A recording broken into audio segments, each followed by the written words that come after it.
This is a new era in America, and I think it goes against the ilk of who we are as Americans and our faith in the criminal justice system. In the end, this jury of ordinary people from Delaware were not intimidated by that family, and they... I'm just sitting on the sofa. I came down to my son's bedroom. I've spotted something I have to share with you. It is incredible. So you're aware of the Hunter Biden decision, which was made by the court today. He was found guilty, etc., etc. Just compare the differences of two court cases. One where a person who wishes to be president of the United States of America was convicted of 34 felonies. That's 34, right? Never mind all the other stuff. We have the Jean Carroll situation, RAPE, and we still have Georgia. Okay, and we still have the Jack Smith case. But this is what we have so far. And then Hunter Biden, who is a public person, and the saddest thing about all of this, Hunter Biden has what I would call personal issues. The Trumpy and the Republican Party go on as if to say any addiction cannot happen to you if you are in the same lane as they are, which is just garbage. However, just compare the difference. Incredible. Please, comment section.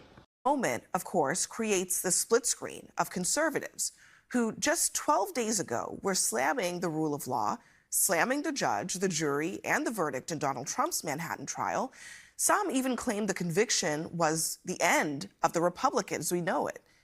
But tonight, they seem to be singing from a completely different tune. This is a new era in America, and I think it goes against the ilk of who we are as Americans and our faith in the criminal justice system. In the end, this jury of ordinary people from Delaware were not intimidated by that family, and they recognized that this was a clear-cut case and that clearly no one's above the law.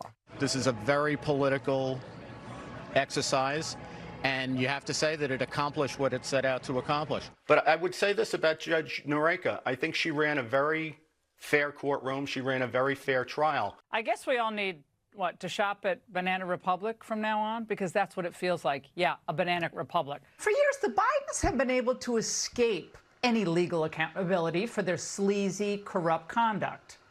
But today, their luck ran out. At least Hunter's did. Power is all they love. And they're willing to do anything to cling to it. They're willing to destroy the rule of law. The Republic has been wounded by weak lawyers and talentless political bloodhounds. It gave me a little boost of confidence in the American legal system, although they still have a lot of work to do to win me back. I believe that there was a conscious collusion of allies that came together. It's pretty obvious, with a private strategy to eliminate a common shared adversary. Hunter's going to jail, so Joe doesn't have to. And when he comes out, he'll be rewarded for his loyalty, like a made man in a Biden crime family. This is a distraction from the influence peddling and the kickbacks. Yes, these are two different trials under very different circumstances. Hunter Biden was federal. Trump's was not. The crimes and the evidence all completely different. But you can't claim the justice system is dead because of a single conviction while also praising it for another. And you can't claim President Biden is weaponizing the Justice Department to go after his enemies when that same department just convicted his own son. But in a world of MAGA, perhaps you can. Prominent conservatives are trading baseless conspiracies for another. Now they're claiming that Hunter Biden's trial was a sham to give cover to Biden. Charlie Kirk says the Democrats will use the conviction to claim that the system is fair. Vivek Ramaswamy, he calls it a smokescreen to deflect attention from Biden's other crimes. Republican Senator Tom Cotton says it's a way to insulate Joe Biden, who is guilty of corruption. Trump's campaign calls the case a distraction from the, quote, Biden crime family. Now, remember, this is the same Biden that conservatives claim can't walk, can't talk, or think on his own. But just so we're clear, Biden has no power over a state-level prosecution. But the same federal government that he actually runs just prosecuted his own son. And the system we're supposed to believe is rigged? That just makes no sense. We'll get to Hunter Biden, Nicole Wallace had to say in just a moment. But there's something which really does bother me about all of this. If you've ever dealt with anybody who's an addict, whether they're a drug addict, they have alcoholism, sex addict, they have something that they can't, I mean, believe it or not, there's an ex-English football player, you can Google this, who was addicted to wine gums. No lie, it's a type of sweet. So some people have sugar addictions. I'm just finding it, I'm kind of lost for words and bewildered as well, that Hunter Biden, in my mind, has addiction problems, whatever it is. He has personal addiction problems, and there, for the grace of God, go anybody. That could be you, it could be me, go through your phone, it could be anybody. How it's become politicized is beyond me, because are they saying that it's not possible if you're a Republican to be a drug addict, what's the Mike Pillow guy? An alcohol addict. Anything where you do in too many quantities, which could be described as over the top, can only happen to you if you're a Democrat. That's how it is. I mean, it is just... And now they're saying as well, wow, this time last week they all said clearly the jury would all be biased because actually Jesse Watson said, oh, they'll all be biased because they are black Democrats, his words. And now they're saying, that doesn't really mean anything. There is a real problem, the way I see it, with the way the standards that the Democrats and the Democratic commentators are allowed to say things unchallenged. Now, you can say they only go to a small margin, a small world, but when you have people like Elon Musk backing everything up, it's almost like you don't wish ill upon anything, but what I would say, for all of those Republicans sneering and laughing at drug addicts, anyone who's got alcohol problems or gambling problems thinking that they're better, karma.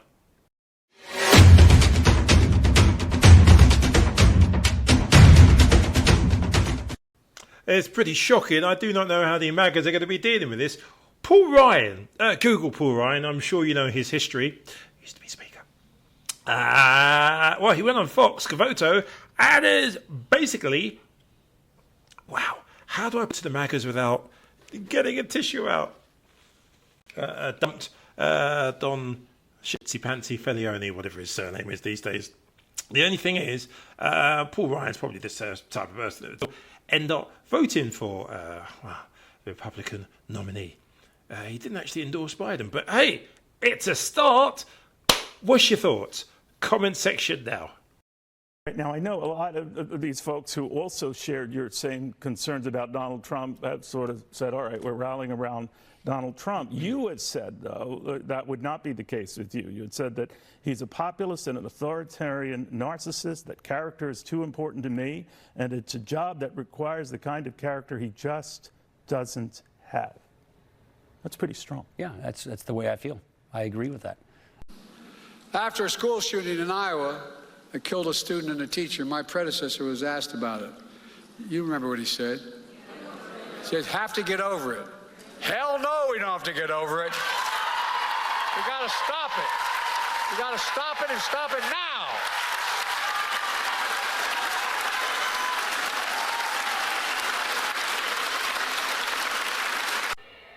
So it's interesting. Biden is being heckled at the moment. We'll get to the situation on this somewhere. We want to cover this to see how he reacts to it. They care. Innocent children have been lost. They make a full point. Come on now.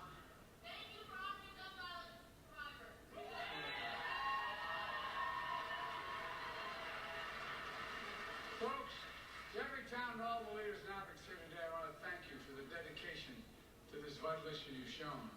And all the survivors, veterans... Right, so he's talking about gun safety on the day that his son has been, we can see the caption, after Hunter convicted. Understand one thing. All the cable news stations really want to do is try and score some cheap points. That's it. They're not interested in gun safety, by the way. That's the craziest thing about it. They're not interested in making wherever your kids go to school, where you socialise, anywhere where we've seen some of these incidences of mass shooting. They're not interested in that. It's how can we use something to hit the Biden family over the head and try and make former guy look good. That's it. No other calculation. After a school shooting in Iowa that killed a student and a teacher. My predecessor was asked about it. You remember what he said. He said, have to get over it. Hell no, we don't have to get over it. We got to stop it. We got to stop it and stop it now.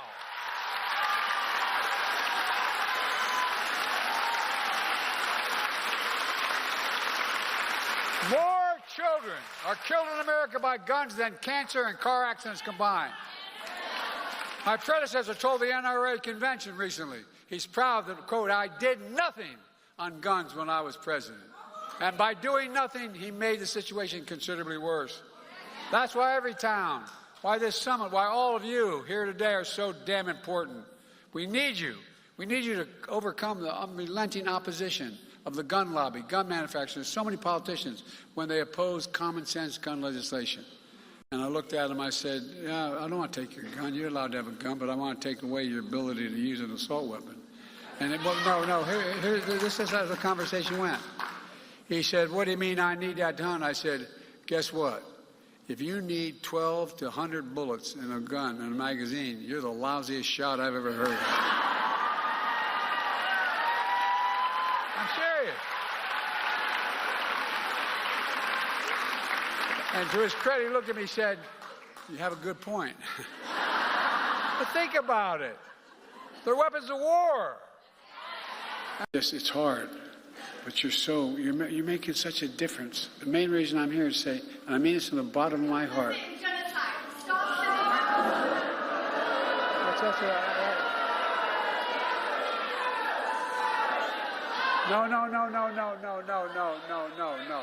No.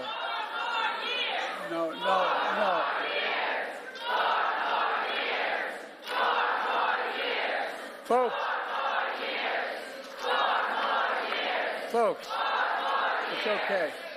Look,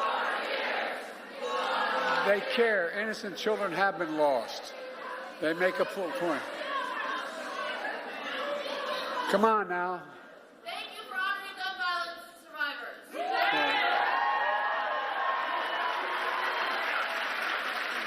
Folks, to every town and all the leaders and advocates here, look at all the mothers' organizations across the country.